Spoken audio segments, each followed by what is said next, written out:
Suppose an economy produces two outputs, jeans and denim skirts, and that it has 40 yards of fabric, 4 huge spools of thread, and 2 sewing machines, 2 workers, and 1 week for production. The table shown is a production possibilities schedule, and how some of the combinations of jeans and skirts can be produced from the aforementioned resources and current level of technology, assuming that the resources are fully employed and that production is fully efficient. If all the fabric is used to produce skirts, then 40 skirts can be produced while 0 jeans can be produced. The combination of 40 skirts and 0 jeans is combination A.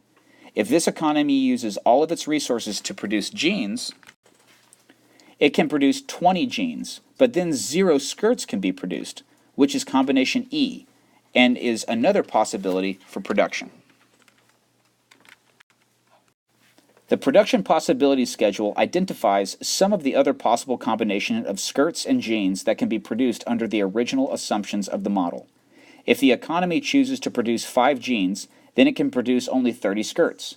A combination of 5 jeans and 40 skirts is not possible.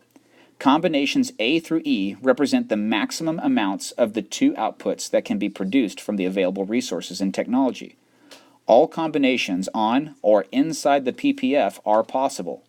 Points inside the curve represent attainable combinations that are inefficient, such as point F. At point F, 10 skirts and 5 jeans are produced, but the economy has the resources and technology to produce 10 skirts and 15 jeans, or 30 skirts and 5 jeans. Producing at combination F is inefficient because the economy has the ability to produce more output. The economy may be inefficient due to high rates of unemployment or unused factories. This PPF is a straight line, indicating that the opportunity cost of continuing to increase the production of jeans is constant. Moving from combination B to combination C entails giving up 10 skirts to gain 5 jeans. Moving from combination C to combination D entails giving up 10 skirts to gain 5 jeans. The slope of the PPF is constant, meaning there is constant opportunity cost associated with increasing the production of an output. In this case, the slope is -2. The opportunity cost of 1 pair of jeans is 2 skirts. This occurs because the resources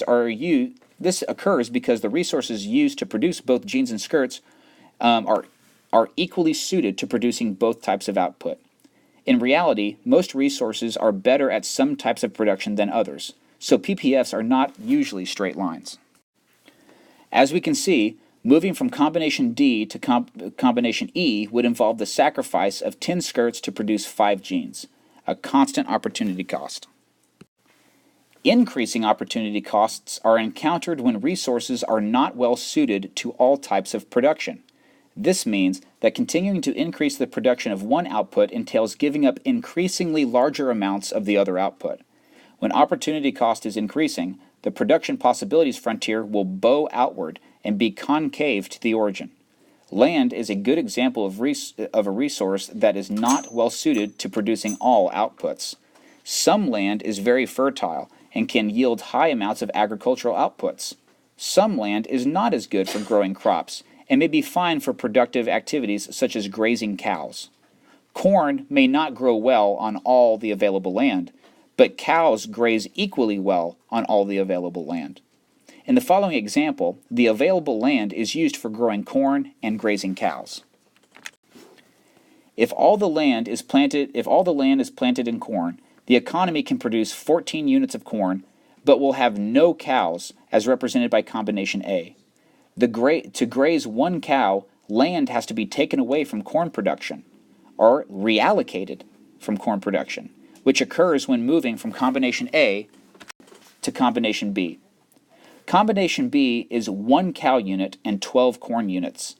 Cows increased by 1 unit, but corn decreased by 2 units, from 14 to 12, when moving from combination A to combination B. The opportunity cost for the first unit of cows is 2 units of corn, because the land will not be available for corn production if cows are grazing on it. The land least suited to corn production will be the first land given to the cows. Remember, the cows can graze equally well on all the land that is available. Moving to combination C means devoting more land to cows and less to corn. The land given to the cows would have produced 3 units of corn, 12 minus 9. So the opportunity cost of the second unit of cows is 3 units of corn. Continuing to reallocate land from corn to cow production means yet more land is taken away from the production of corn. The last unit of land given over to cow grazing is best suited to corn production. So the opportunity cost of the fourth unit of cows is 5 units of corn. Notice that the cows are increasing by equal increments, 1 cow each time. But the opportunity cost for continuing to increase the number of cows is increasing. The number of corn units that must be given up to gain 1 additional cow unit increases as we move from point A to point E.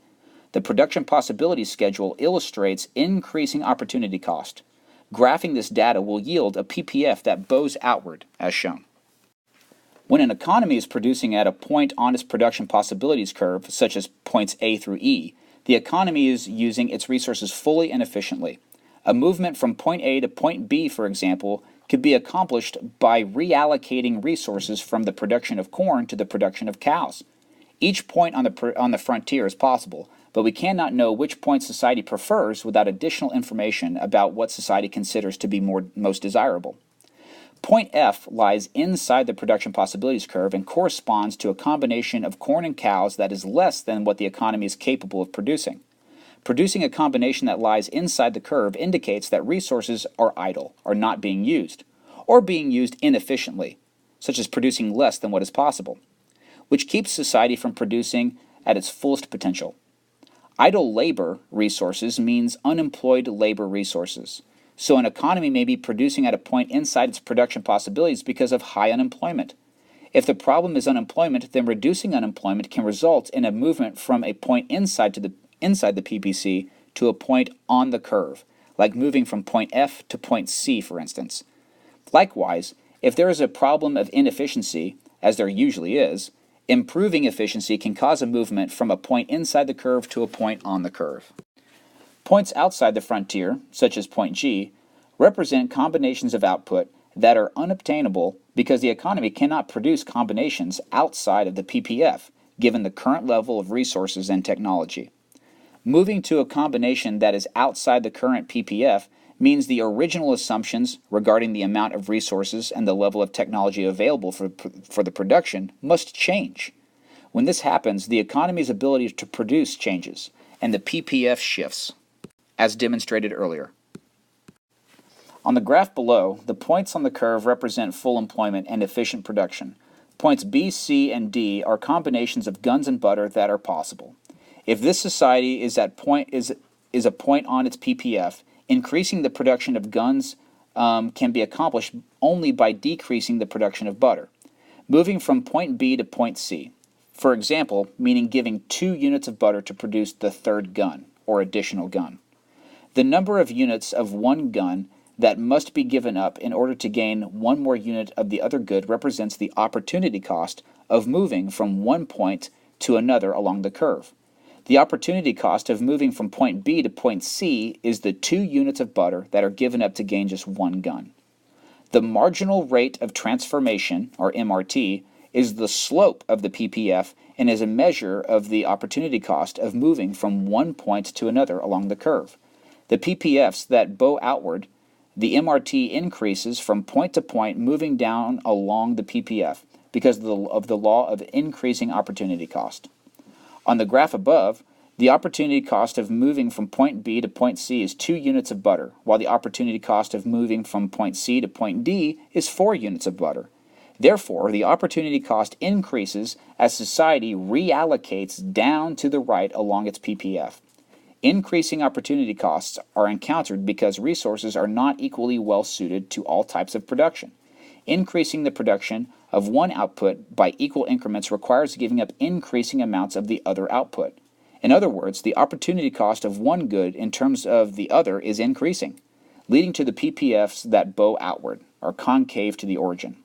For linear PPFs, the MRT is constant because opportunity cost is constant. This occurs only if resources are equally well suited to both types of production. Production possibilities frontiers identify the combination of two types of outputs an economy can produce. The model does not identify which combination is best or most desirable for society. Society must rely on some type of allocative mechanism to decide what outputs and how much of each output to produce. The fundamental question of what outputs to produce, how to produce outputs, and who gets to consume the outputs produced are addressed by the type of economic system society chooses, which will be covered in a later video.